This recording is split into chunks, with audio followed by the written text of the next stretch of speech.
So again, these are 9/16, at least on mine, 3/8 on all the set screws. And I'll let y'all see, you can see here, we got some opening. I think the garage door got a little bent with it putting too much force pulling back. So again, another need to make sure that you have your springs at the right tension and also that you are not overloading your door for when this thing pulls. Dean Family Acres.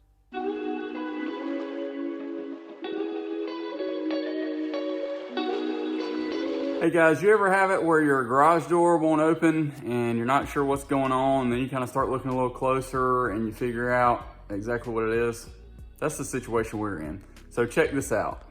So the garage door was getting where it would not go up and down very smoothly, and I adjusted the garage door opener after noticing that one of the springs was broken, and then within about another month the other one was broken and we couldn't open the garage door essentially without doing it manually, and even with that it was very difficult. So we've ordered new springs and we're going to attempt to swap those out now. So you have these drums on each end that go to a cable that wraps around, and that runs down to your springs, and the tension is there. So essentially, from watching other YouTube videos, it should essentially just be, you use your finger to barely touch and this thing should basically rise. You don't want the garage door opener having to do a lot of work to be able to open this thing up. So let's see if we can get these springs swapped out and reattach this drum. First, you have to loosen up these two set screws on the drums on the side. Ours were 3/8 of an inch. Gotta loosen these up so that you can actually move this rod. So you'll need to loosen up the ones on both the left and the right.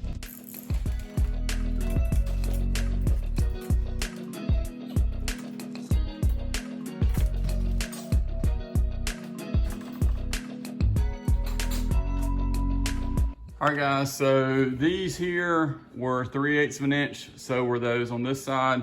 I'm about to check these. I went and got a 1/2 inch and a 9/16, so let's see which one works. All right guys, so 9/16 it is.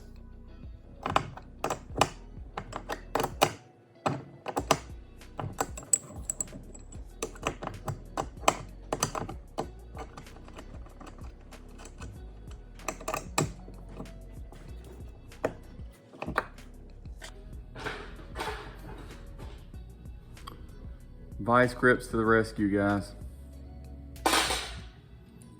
Really need two open-ended, and I grabbed a open-ended and a closed-ended.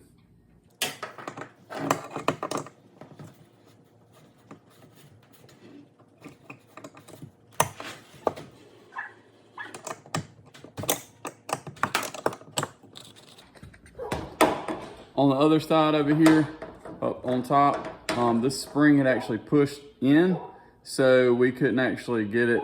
We had to use the wrench the whole way. This time, at the bottom here, I'm loosening it with my finger.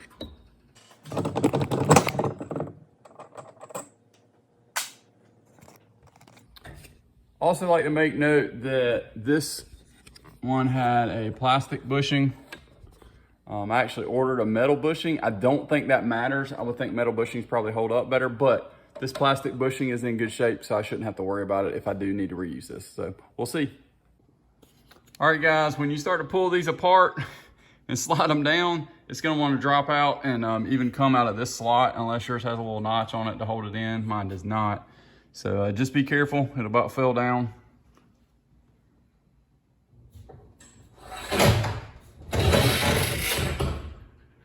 All right guys, from everything I've been told, the biggest thing you gotta watch out for is making sure these are turning the right direction.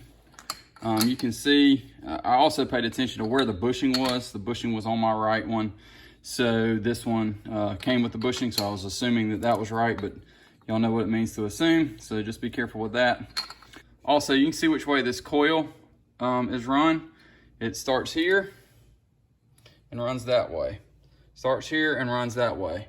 As long as you just do them one at a time, you pay attention when these pull off. It should be the same on this end. It ends there and it ends there. So you can kind of see, not exactly where it ends on this bracket on the end, but just that it's running that direction. Also, don't forget to take your bushing off. Again, I'm going with the metal bushing. We had plastic, but I think metal will probably hold up a little stronger. If it doesn't fit, then we'll reuse the plastic one. It seems to be in good shape. You can also notice that on these drums, they are labeled. This one says R, and just pay attention to how you take these off. Ours have the set screws on this side, and so make sure you do that. Don't flip it around and get it backwards.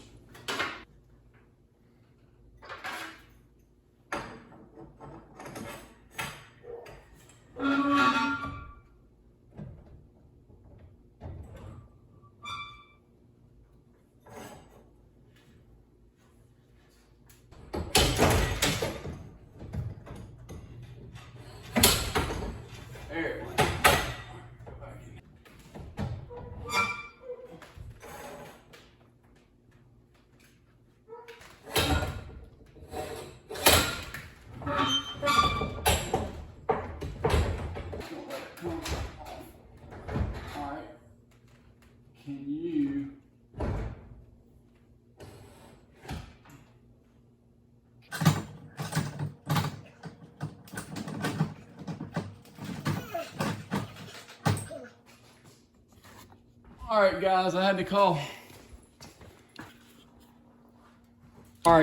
call in reinforcements. I kept losing the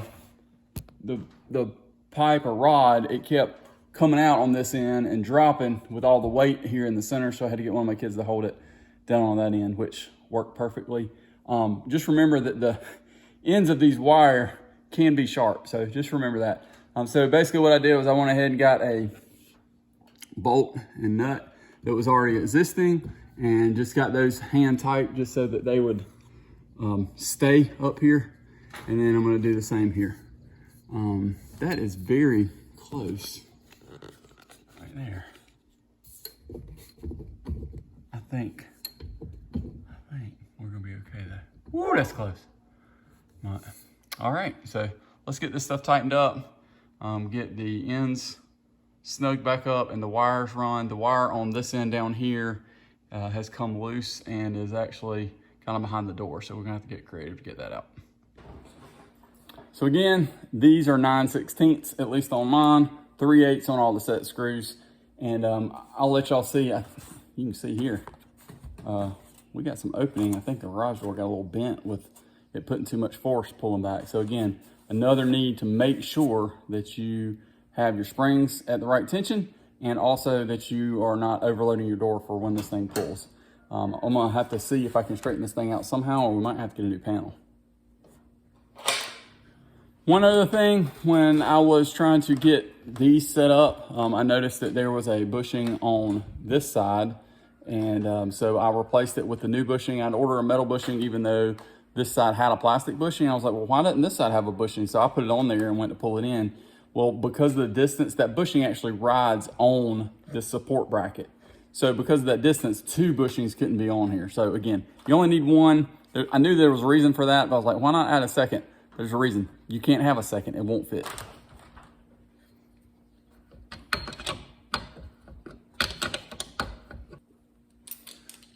Got those tightened up. Now let's see if we can get these drums figured out.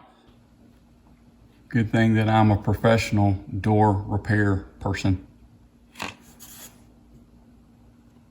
Another tip, if you don't have a door lock on your garage door, because everything is done with the garage door opener, then you need to put a C-clamp in here. So once you start working on these tensioners, then the door won't lift. All right, guys, so when you are loading this spool on the end, you want to make sure that cable's coming around the back side and there's a little notch you're going to put that into. Just make sure the tension on this side and the other side's the same. We had to adjust. That cable had actually gotten kind of caught behind this door. I don't know if it's because the door got tweaked a little bit or what, but just make sure that that cable is smooth all the way down and that your tension is the same on both sides before you tension these springs. So now we're going to tension those. All right guys, so standard rebar does not quite fit in the hole, so just went and got a grinder, make sure and wear eye protection. If you're not sure why, go watch our under $1,000 barn build and you'll see what happens, even if you're just a bystander. So let's see if we can get these to work. So as you can see here, we are using the pieces of rebar to tension the springs. Just make sure you're tensioning them the correct direction. If you can't tell that, just make sure that the spools are spooling up correctly. About this point where we figured, okay, well maybe it's just catching a little bit because of the door being bent, etc. Well then, if you notice right here, the door is actually crooked and we have severely messed up. Well guys, that did not end well.